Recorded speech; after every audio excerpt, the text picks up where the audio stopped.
देखिए स्टूडेंट्स, आज हम अपनी हिंदी साहित्य की पुस्तक में पढ़ेंगे पार्ट 6, जब मैंने पहली पुस्तक खरीदी। ठीक है, ये बेटा ये एक संस्मरण है ना। तो पहले आप ये जान लीजिए कि संस्मरण क्या होता है। तो हमारी स्मरण यानी कि याददाश्त ना। तो हमारे साथ कुछ लाइफ में जो हुआ होता है ना, कुछ जो घटना हुई रहती है, जब उस घटना को याद करके हम एक लेख लिखते हैं उसको संस्मरण कहा जाता है। ठीक है, तो ये संस्मरण है क्योंकि ये लेखक के जीवन की एक घटना है जिसको इन्होंने यहाँ पर लिखा है। ठीक है, अब ये जो पाठ है, जब मैंने पहली पुस्तक खरीदी, ये लिखा हुआ है धर्मवीर भारती द्वारा, है ना। इसके जो लेखक हैं वो हैं धर्मवीर भारती। धर्मवीर भारती के बारे में यहाँ आप देखेंगे, आपकी पुस्तक में पीछे दिया हुआ है शॉर्ट में, संक्षेप में जीवन परिचय, है ना। धर्मवीर भारती का जन्म 25 दिसंबर 1926 को इलाहाबाद में हुआ था। ठीक है, इनके जो डॉक्टर धर्मवीर भारती ने उपन्यास, नाटक, कविता, आलोचना, इन सब साहित्य की विधाओं में अपनी कलम चलाई। साहित्य की विधाओं, है ना, विधाएं यानी कि विधाओं, विधा कहते हैं लिखने की जो डिफरेंट डिफरेंट फॉर्म होते हैं। लेख लिखने के डिफरेंट डिफरेंट फॉर्म होते हैं लिटरेचर में। जैसे हिंदी लिटरेचर में आप देखेंगे कहानी भी होती है, उपन्यास भी होते हैं यानी कि नॉवेल्स, नाटक होते हैं, आलोचना होती है, कविताएं होती हैं, संस्मरण होते हैं, रेखाचित्र होते हैं, यात्रा वृत्तांत होते हैं, निबंध होता है। ये सब क्या है? ये सब लिखने की विधाएं हैं, है ना। हिंदी साहित्य लिखने की ये सब विधाएं हैं। तो इन्होंने इनकी जो खास विधाएं हैं, जिस पर इन्होंने जिन विधाओं को इन्होंने लिखा है, वो है उपन्यास, नाटक, कविता, आलोचना, ये सब। ठीक है, अब इनकी जो मुख्य कृतियां हैं वो क्या है? गुनाहों का देवता, अंधा युग, सूरज का सातवां घोड़ा, कनुप्रिया, ठंडा लोहा, अपना अभी भी, 7 गीत वर्ष आदि। ठीक, इन्हें पद्मश्री पुरस्कार से भी सम्मानित किया गया है और इनका देहावसान हुआ था 4 सितंबर 1989 को।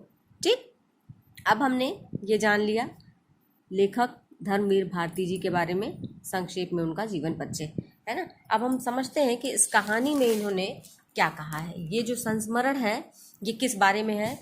ये धर्मवीर भारती जी का जो ये संस्मरण लिखा हुआ है, ये उन्होंने लिखा है कि जब उन्होंने अपने जीवन में पहली बार पुस्तक खरीदी थी स्वयं। ठीक है, जब उन्होंने पहली बार स्वयं अपनी इच्छा से, अपने पॉकेट मनी से पुस्तक खरीदी थी, उसी संस्मरण को इन्होंने यहाँ पर लिखा हुआ है।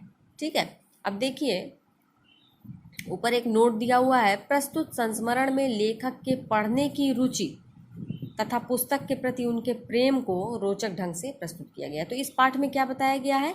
इसमें लेखक ने इस संस्मरण में क्या प्रस्तुत किया है? इस संस्मरण में लेखक ने बताया है कि उनको पहली बार पढ़ने में कब इंटरेस्ट आया था, कब पुस्तकों के प्रति उनका इंटरेस्ट बढ़ा था, उनका प्यार बढ़ा था और उनको पुस्तकों में रुचि आने लगी थी, है ना। यही चीज़ इन्होंने इस संस्मरण में बताया है कि ऐसा उनके साथ कब हुआ और पुस्तक को लेके उनके साथ किस तरह की घटना हुई थी। ठीक है, अब देखिए ये बचपन की बात बताते हैं कि उस समय इनके जो पिताजी थे वो रानी मंडी के प्रधान थे और माता जो थी वो शिक्षा के लिए आदर्श कन्या पाठशाला की उन्होंने स्थापना की थी। ठीक है, स्त्री शिक्षा के लिए। स्त्री शिक्षा यानी कि उस समय पढ़ाई लिखाई का मतलब औरतों को, लड़कियों को पढ़ाने का बहुत ज़्यादा विचार नहीं किया जाता था, लड़कियों को पढ़ाने पे बहुत ज़्यादा जोर नहीं दिया जाता था। तो उन्होंने स्त्री शिक्षा के लिए इनकी माता ने कन्या पाठशाला की, आदर्श कन्या पाठशाला की स्थापना की, जिसमें कि लड़कियों को पढ़ाया जाए, है ना। और इनके पिताजी जो है वो आर्य रानी मंडी के प्रधान थे। उस समय आर्य समाज का सुधारवादी आंदोलन पूरे जोर पर था। अब देखिए आर्य समाज की स्थापना स्वामी दयानंद जी ने की थी। ठीक है, स्वामी दयानंद सरस्वती का नाम आप लोग जानते होंगे। अब देखिए, उनके पिताजी की अच्छी खासी नौकरी थी, सरकारी नौकरी वो करते थे, यानी कि गवर्नमेंट एम्प्लॉय थे। और वो बताते हैं कि उनके जन्म से पहले ही, यानी धर्मवीर भारती जी का जन्म हुआ उसके पहले ही उनके पिता ने जो सरकारी नौकरी थी उसको उन्होंने छोड़ दिया। क्यों छोड़ दिया? क्योंकि गांधी जी ने आह्वान किया था उस समय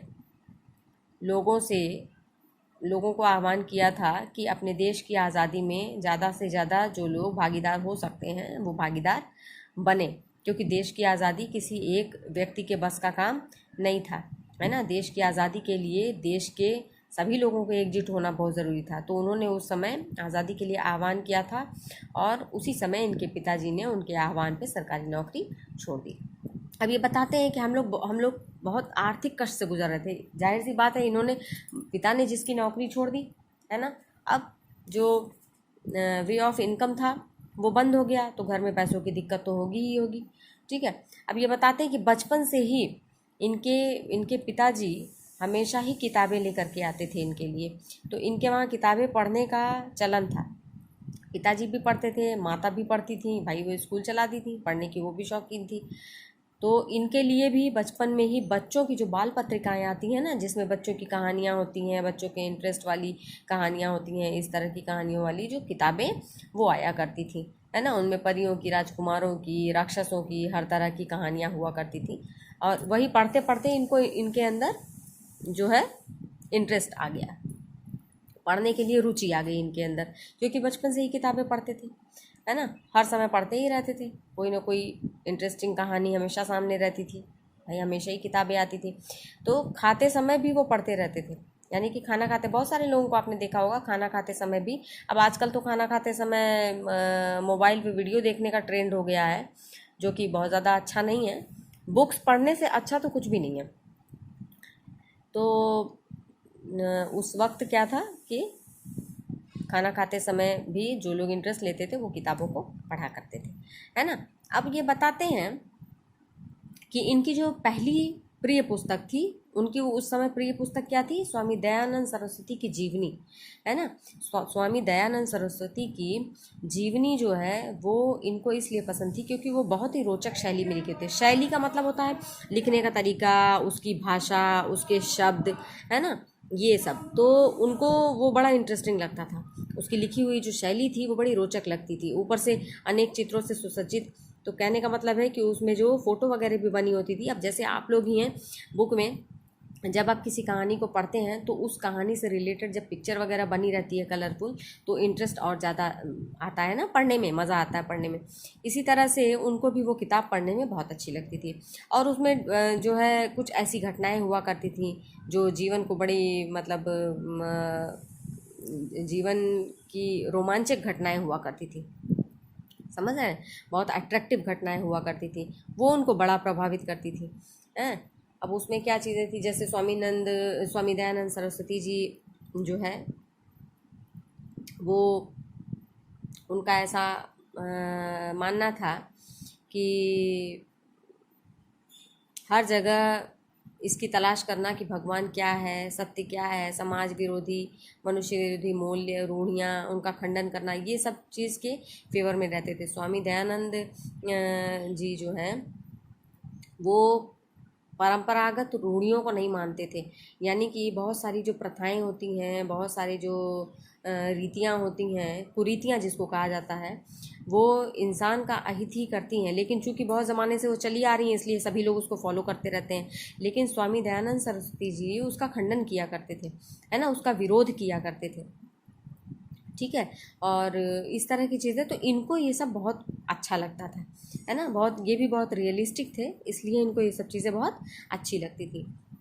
अब देखिए, इनकी माँ जो है पढ़ाई को लेकर बहुत परेशान रहती, क्योंकि इनको पढ़ना पसंद तो था लेकिन सिलेबस की किताबें पढ़ना इनको नहीं पसंद था, है। ये हर तरह की कहानियाँ वगैरह सब पढ़ना पसंद करते थे, किताबें पढ़ना बहुत पसंद था, लेकिन इनको सिलेबस की किताबें पढ़ना नहीं पसंद था।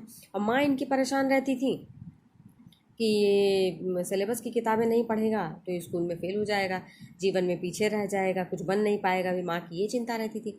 लेकिन इनके पिता कहते थे कि जीवन के अनुभव से जो वो सीखेगा वो स्कूल की किताबों से नहीं सीखेगा। इसलिए इनके पिता जो है बहुत ज़्यादा स्कूली पढ़ाई पे जोर नहीं देते थे। यहाँ तक कि इनके जो पिता हैं, देखिए यहाँ पर दिया हुआ है कि जब मैं कक्षा दो तक की पढ़ाई घर पर कर चुका था, उसके बाद तीसरे दर्जे में भर्ती हुआ, है ना। इनके पिता ने जो है इनका एडमिशन क्लास 3 में करवाया था। उसके पहले की पढ़ाई इन्होंने घर पर ही की, क्योंकि उनको बहुत ज़्यादा इस बात में विश्वास नहीं था कि स्कूल जाके और स्कूल की किताबें पढ़ के ही ये सीखेगा। तो बहुत सारी चीज़ें जो प्राइमरी लर्निंग थी वो घर पे ही उन्होंने की। उसके बाद क्लास 3 में इनका एडमिशन कराया गया, है ना। उसके बाद एक दिन, अब चूँकि माँ चिंतित रहती थी कि कैसे ये स्कूल की पढ़ाई नहीं करेगा तो आगे कैसे बढ़ेगा। भाई स्कूल की पढ़ाई करना, स्कूल की किताबें पढ़ना, स्कूल जाना, अनुशासन सीखना और एग्ज़ाम, बच्चों के साथ एग्ज़ाम देने के बाद रिपोर्ट कार्ड लेना, ये सारी चीज़ें भी हमारे जीवन में मायने रखती हैं ना। हर चीज़ का अपना स्थान होता है ना। ठीक है, तो इनके पिता जी एक दिन इनको लेकर के जाते हैं बाहर और उनके पसंद का जो है शरबत, अनार का शरबत पिलाते हैं। जैसे बच्चों को हम लोग को कोई बात समझानी होती है तो हम क्या करते हैं, उनके पसंद वाली चीज़ उनको देते हैं, उसके बाद उनसे प्यार से बातें करते हैं, फिर उनको बातें समझाते हैं तो उनको बात समझ में आती है ना। तो इसी तरह से वो भी करते हैं, लेकर के जाते हैं और मिट्टी के बर्तन में अनार का शरबत पिलाते हैं। उसके बाद मूड इनका बढ़िया होता है। फिर वो इस टॉपिक पे बात करते हैं कि तुम्हारी माँ जो है वो परेशान होती है इस बात को लेकर के, तो तुमको इस बात को समझना चाहिए, स्कूल की पढ़ाई भी ज़रूरी है ना, उसमें भी परिश्रम करना ज़रूरी है। तो माँ भी खुश हो जाएंगी इस बात से, तो तुम पढ़ाई पर भी अपना ध्यान दो, है ना। उसके बाद क्या होता है कि धीमे धीमे ये परिश्रम करते हैं। फिर क्लास 5 में ये फर्स्ट आ जाते हैं। जब क्लास 5 में ये फर्स्ट आते हैं तो माँ इनकी बहुत खुश होती हैं, है ना। माँ इनकी बहुत खुश होती हैं, उनको गले से लगा लेती हैं। पिता भी बहुत खुश होते हैं और इंग्लिश के मार्क्स इनके ज़्यादा थे। तो क्या हुआ, उस समय इनको फर्स्ट आने पर इनको जो रिवॉर्ड मिला था वो, चूँकि इंग्लिश में हाईएस्ट मार्क्स थे, इसलिए इनको इंग्लिश की 2 स्टोरी बुक्स मिली थी। इंग्लिश की 2 स्टोरी बुक्स मिली थी। एक में चिड़िया के बच्चों की कहानी थी और एक में पानी वाले जहाज़ की कहानी थी, है ना। उस दूसरी वाली बुक का नाम था ट्रस्टी द रग, है ना। इसमें पानी के जहाज़ की कहानियाँ थी कि जहाज़ किस किस प्रकार के होते हैं, किस तरह का माल लेकर के जाते हैं, उस पे जहाज़ पे जो लोग रहते हैं, जो इधर उधर ट्रैवल करते हैं शिप पे, नाविक वगैरह, उनकी किस तरह की लाइफ होती है, ये सारी चीज़ें। और थोड़ा समुद्री जीवन के बारे में भी था। तो इनको इंटरेस्ट जो है वो चिड़ियों में भी बहुत इंटरेस्ट आ गया, बर्ड्स में। और उसके बाद से इनको जो 2 किताबें इन्होंने पढ़ी तो उससे इनका इंटरेस्ट दुनिया के बारे में और ज़्यादा क्यूरियस हो गई है। अब इन 2 किताबों ने एक नई दुनिया का द्वार उनके लिए खोला। नई दुनिया का द्वार कैसे, कहने का मतलब कि पक्षियों से भरा आकाश और रहस्यों से भरा समुद्र। जब इन्होंने वो ये दोनों किताबें इनको रिवॉर्ड में मिली और इन्होंने दोनों किताबें पढ़ी, तो पहली वाली बुक जो थी वो पक्षियों से रिलेटेड थी, बर्ड्स के ऊपर लिखी हुई थी। तो इनका जो इंटरेस्ट था वो बर्ड्स में आ गया। तो इनका जो इंटरेस्ट था वो बर्ड्स में आ गया। और दूसरी जो बुक थी वो शिप से, जहाज़, पानी के जहाज़ के बारे में थी, समुद्र के बारे में थी।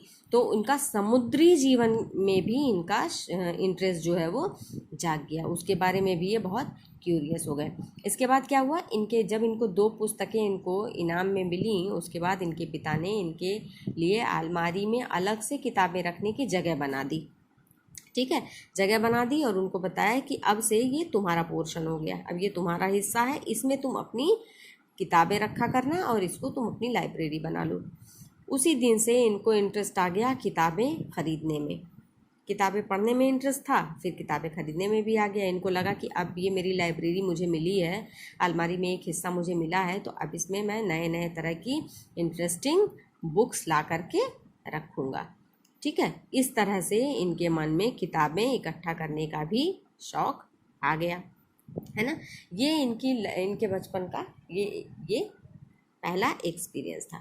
अब क्या होता है, इलाहाबाद भारत के प्रख्यात शिक्षा केंद्रों में से एक रहा है ना। इलाहाबाद में आप लोगों ने सुना होगा BHU, ठीक है, वहाँ पे ये शिक्षा केंद्र बहुत फेमस था, तब भी था, अब भी है। तो ईस्ट इंडिया कंपनी द्वारा स्थापित पब्लिक लाइब्रेरी से लेकर महामना मदन मोहन मालवीय द्वारा स्थापित भारती भवन तक, ठीक है, ये सब बहुत प्रख्यात शिक्षा केंद्र थे। अपने मोहल्ले में शिक्षा केंद्र यानी कि स्कूल, कॉलेज, महाविद्यालय, ठीक है। अपने मोहल्ले में एक लाइब्रेरी थी, हरि भवन। अब इनके मोहल्ले में जो है धर्मवीर भारती जी के का जो मोहल्ला था उसमें एक लाइब्रेरी थी, उसका नाम था हरि भवन। स्कूल से छुट्टी होती थी तो सीधे वहाँ जा कर के ये पढ़ने के लिए बैठ जाते थे, है ना। तो लाइब्रेरी में क्या होता है, हम जाते हैं वहाँ पे बैठते हैं, शांति का वातावरण रहता है, उसमें हम अपने मन की किताबें लेकर के पढ़ते हैं, ठीक। जो पढ़ने के शौकीन होते हैं वो फ्रिक्वेंटली जाते रहते हैं। तो ये स्कूल से छूटते ही तुरंत जाते थे वहाँ बैठ कर के किताब पढ़ने लगते थे। उनके पिताजी तब तक गुजर चुके थे और भी ज़्यादा आर्थिक तंगी पहले तो थी ही, तंगी और ज़्यादा बढ़ गई क्योंकि लाइब्रेरी का चंदा भी चुकाने के लिए पैसा नहीं बचा था, होता ही नहीं था इनके पास। तो इसलिए वो वहीं बैठ के किताब पढ़ते थे। उसका वो पैसा, जैसे लाइब्रेरी से अगर आपको बुक निकलवा के घर लानी होती है प्राइवेट लाइब्रेरी से, तो वहाँ पे आपको कुछ पैसे डिपॉजिट करने होते हैं। उसके बाद आप वो उस बुक को लेकर के घर पे आ सकते हैं। आपको पर्टिकुलर टाइम दिया जाता है, आप पढ़िए और वापस बुक को ला करके जमा कर दीजिए, ठीक है। तो उसका रेंट भरना होता है, लेकिन उनके पास रेंट देने के पैसे नहीं होते थे, तो वो क्या करते थे, वहीं बैठ के किताबें पढ़ते थे, लाइब्रेरी में बैठ के किताबें पढ़ते थे। और पढ़ने की चाह इतनी ज़्यादा थी, पढ़ने का की इच्छा उनके अंदर इतनी ज़्यादा थी कि वो कोशिश करते थे कि पूरी किताब को वो एक ही दिन में बैठ कर के पढ़ डालें, है ना। अब देखिए, बताते हैं कि छोटे से हरि भवन में खूब उपन्यास थे। वहीं पे उनका परिचय हुआ, परिचय यानी कि वहीं पे इन्होंने राइटर्स के बारे में जाना कि बंकिम चंद्र चट्टोपाध्याय या बंकिम चंद्र चटर्जी, दोनों ही नाम सेम है ना। इनका लिखा हुआ दुर्गेश नंदिनी, कपाल कुंडली और आनंद मठ, टॉलस्टॉय की अन्ना करेनिना, ठीक है। टॉलस्टॉय जो है रशियन राइटर है। विक्टर ह्यूगो की पेरिस कुबड़ा, गोरकी की मदर और सबसे मनोरंजक सर्वरीज का विचित्र वीर, है ना। अब ये सब किताबें और इन सब किताबों के राइटर्स के बारे में उसी लाइब्रेरी में पढ़ करके इन्होंने जाना, इनको वहीं पे इन सब की नॉलेज हुई। तो हिंदी ही के माध्यम से सारी दुनिया के कथा पात्रों की मुलाकात करना कितना आकर्षक था। अब ये बताते हैं कि इन्होंने डिफरेंट कंट्रीज़ के डिफरेंट राइटर्स की किताबें पढ़ी, लेकिन उन्होंने सब हिंदी में ही पढ़ी। और हिंदी में उनको उन कैरेक्टर्स को पढ़ना, उन कहानियों को पढ़ना, उन लेखों को पढ़ना एक अलग ही इंटरेस्ट था। क्यों था? क्योंकि हम किसी भी चीज़ को जब अपनी मदर टंग में पढ़ते हैं तो उसमें हमारा जो इंटरेस्ट होता है वो बिल्कुल डिफरेंट होता है, क्योंकि उसमें हम ज़्यादा रुचि ले पाते, ज़्यादा इंटरेस्ट ले पाते, क्योंकि वो हमें ज़्यादा समझ में आती है, हमारे मन तक उतर जाती है ना, क्योंकि वो हमारी मदर टंग है, उस पर हमारी कमांड ज़्यादा होती है। अब वो लाइब्रेरी खुलते ही पहुंचते थे और लाइब्रेरियन जो थे वो शुक्ला जी थे, है ना। वो उनको बोलना पड़ता था कि बेटा अब उठो, अब लाइब्रेरी बंद करने का समय हो गया। सोचिए, उनको इतना इंटरेस्ट था पढ़ने का, उनको पढ़ना इतना पसंद था कि किताबें पढ़ने में इतने मतलब खो जाते थे कि उन्हें पता ही नहीं चलता था कि बंद करने का समय हो गया। कभी कभी तो बुक उनकी ख़त्म भी नहीं होती थी और उनको बेचैनी होती थी। तो उस समय उनको बहुत अफसोस होता था कि अगर मेरे पास रेंट भरने के, किताबों का किराया भरने के पैसे होते तो मैं इस किताब को घर ले जाता और कहानी को घर पे आराम से ख़त्म कर लेता पढ़ के। लेकिन वो बेचारे मजबूर थे, आर्थिक तंगी बहुत ज़्यादा थी, तो इस बात का उनको बड़ा कष्ट होता था। तो क्या होता था कि वो हमेशा सोचते थे, कोई कोई बुक बहुत अच्छी लगती है ना हम लोग को, कोई कोई कहानी बहुत अच्छी लगती है तो उसको हम बार बार पढ़ना पसंद करते हैं, एक बार में मन नहीं भरता है। उनके साथ भी ऐसा होता था कि जो बुक उन्हें अच्छी लगती थी उस बुक को सोचते थे 2-4 बार और पढ़ लें, लेकिन उनकी मजबूरी ये होती थी कि उनको लाइब्रेरी में ही आके पढ़ना है, घर ले जा नहीं सकते थे, उनके पास इतने पैसे नहीं होते थे। तो बड़ा वो उनके मन में ये इच्छा थी कि मेरे पास इतने पैसे होते कि मैं इस किताब को ख़रीद लेता, मैं अपनी लाइब्रेरी में सजाता, जब मन करता तब मैं पढ़ लेता, है ना। तो अब पिता के जाने के बाद से आर्थिक संकट चूँकि बढ़ गया था बहुत ज़्यादा, तो इसलिए वो परेशान रहते थे। फिर भी वो बताते हैं कि मैंने साहित्य की पुस्तक अपने पैसों से पहली बार कब खरीदी ये उनको याद है। अब वो यहाँ पे बता रहे हैं कि पहली बार उन्होंने पहली बुक अपने पॉकेट मनी से कैसे खरीदी, है ना। अब उसके लिए देखिए यहाँ पे लिखा है, पिक्चर बनी है ना, यहाँ पे लिखा है देवदास। ठीक है, एक देवदास आप सब जानते होंगे, देवदास नाम की मूवी भी बनी है। दो मूवीज़ बनी हुई हैं, एक पुरानी है एक नई है। ये जो देवदास पिक्चर बनी है ये एक्चुअली किताब के ऊपर ही बनी है। किताब है देवदास, उस किताब की कहानी पर ही फिल्में बनाई गई हैं। तो उस समय देवदास किताब पे फिल्म बनी थी, वो फिल्म लगी हुई थी सिनेमा घर में, पिक्चर हॉल में। इनका बड़ा मन था, उसमें गाना बजा करता था, तो थिएटर के बाहर इनको गाना जब सुनाई देता तो इनका मन होता था कि उस पिक्चर को ये देखें, है ना। उसमें जो है ये पुराने वाले पिक्चर की बात हो रही है, उसमें सहगल साहब का एक गाना बजता था, दुख के दिन अब बीतत नहीं। तो इस गाने को जब वो सुनते थे तो अक्सर गुनगुनाया करते थे, और जब वो गुनगुनाते थे तो वो बताते हैं कि मेरी आंखों में पता नहीं क्यों आंसू आ जाता था। आप समझ रहे हैं, आप सोच सकते हैं कि उनकी आंख में आंसू क्यों आ जाते थे। दुख के दिन अब बीतत नहीं, उनकी आंख में आंसू इसलिए आ जाते थे क्योंकि बचपन से ही बड़े होने तक उन्होंने अपने जीवन में इतनी आर्थिक तंगी देखी, पैसों की इतनी परेशानी देखी कि उनको ये गाना सुन करके ऐसा लगता था जैसे ये गाना उनके लिए ही, उनके ही जीवन पर लिखा गया है कि दुख के दिन अब बीतत नहीं। वो इस गाने को अंदर तक फील कर लेते थे, महसूस कर लेते थे। उन्हें लगता था जैसे ये गाना मेरे ऊपर ही लिखा हो, जैसे ये मन की बात कह रहा है ये गाना, कि दुख के दिन अब मेरे बीत ही नहीं रहे हैं, है ना। क्योंकि सुख उन्होंने बचपन से देखा ही नहीं, दुख देखा, तंगी देखी, तो उनको दुख, तो इस गाने से अट्रैक्ट होकर उनका मन करता था इस फिल्म को देखें वो। तो माँ से एक बार उन्होंने कहा भी, लेकिन भाई माँ जो है, कोई भी माँ हो, ये थोड़ी ना चाहेगी कि बच्चा पैसा लेके पिक्चर हॉल में जाए, पिक्चर देख करके आए, तो मना करती थी। लेकिन उनका दिल नहीं माना। एक दिन जब उनको महसूस हुआ कि बच्चे का बड़ा मन है, तो माँ है ना, पिघल जाती हैं। उन्होंने कहा कि चलो ठीक है, और तुम्हें देवदास देखना है तो देख लो, मैं पैसे दे दूँगी। तो उन्होंने पैसे दिए, माँ ने उनको 2 रुपए दिए। ठीक है, 2 रुपए दिए कि तुम देख के आओ। माँ से 2 रुपए लेके जब वो जाते हैं तो वो देखते हैं, पिक्चर जब छूटती है तो वहाँ पास में ही उनके जान पहचान की किताबों की दुकान थी। वहीं घूम घूम के वो इधर उधर चक्कर लगा रहे थे। तो काउंटर पे उनको देवदास नाम की जो किताब थी, जिसके ऊपर वो पिक्चर बनी थी, वो किताब रखी हुई दिखाई दी। और उसके लेखक, जो देवदास के लेखक हैं बेटा, वो हैं शरद चंद्र चट्टोपाध्याय, है ना। ये एक बंगाली राइटर थे, बहुत अच्छे राइटर हैं, बहुत अच्छी अच्छी किताबें हैं इनकी लिखी हुई। उसका दाम केवल 1 रुपये था, उस पुस्तक का दाम 1 रुपये था। फिर इन्होंने सोचा कि मैं पिक्चर, इसी सेम कहानी को मैं जाके पिक्चर हॉल में देखूँगा तो मुझे 2 रुपये खर्च करने पड़ेंगे, और जब मैं इसी पुस्तक को लेके पढ़ूँगा तो 1 ही रुपये खर्च करने पड़ेंगे, 1 रुपये बच भी जाएंगे। और दूसरी बात, इस पुस्तक को मैं बार बार पढ़ सकता हूँ, लेकिन मैं पिक्चर को तो बार बार नहीं देख सकता।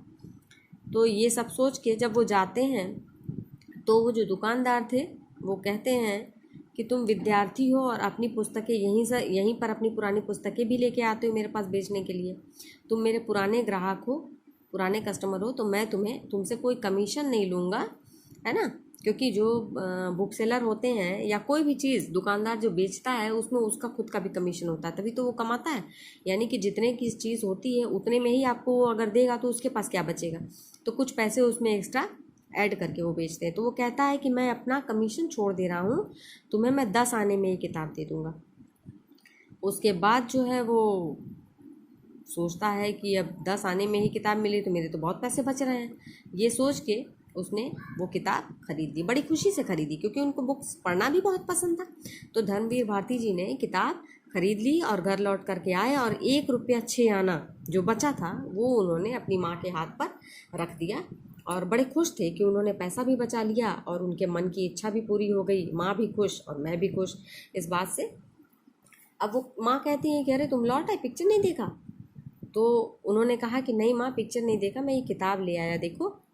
और माँ की आंखों में ये देख के आंसू आ गए। उनकी आंखों में क्यों आंसू आए होंगे?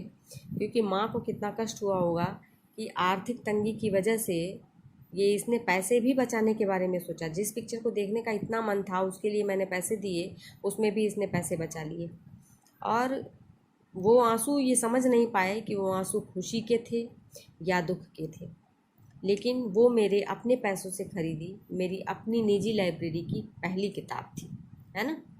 बताते हैं कि इनकी जो लाइब्रेरी में रखी वो जो पहली किताब थी, जो इन्होंने खुद अपने पॉकेट मनी से खरीदी थी, वो थी देवदास। ठीक है, ये आपकी ये कहानी है, और इसमें इन्होंने एक मॉरल दिया है कि पुस्तकें हमारी सच्ची दोस्त होती हैं। रियली पुस्तकों से अच्छा कोई फ्रेंड नहीं होता, क्योंकि जब आप फ्रेंड्स चूज़ करते हैं तो उसमें अच्छे बुरे व्यक्ति, हर तरह के व्यक्ति होते हैं, तो आप बुरा फ्रेंड भी चूज़ कर सकते हैं, लेकिन किताब में कभी भी कोई ख़राब बात होती ही नहीं है। तो पुस्तकों से दोस्ती कीजिएगा तो हमेशा कुछ अच्छा ही सीखिएगा, कुछ अच्छा ही लर्न करिएगा। इसलिए पुस्तकों से अच्छी और सच्ची दोस्ती कहीं नहीं होती।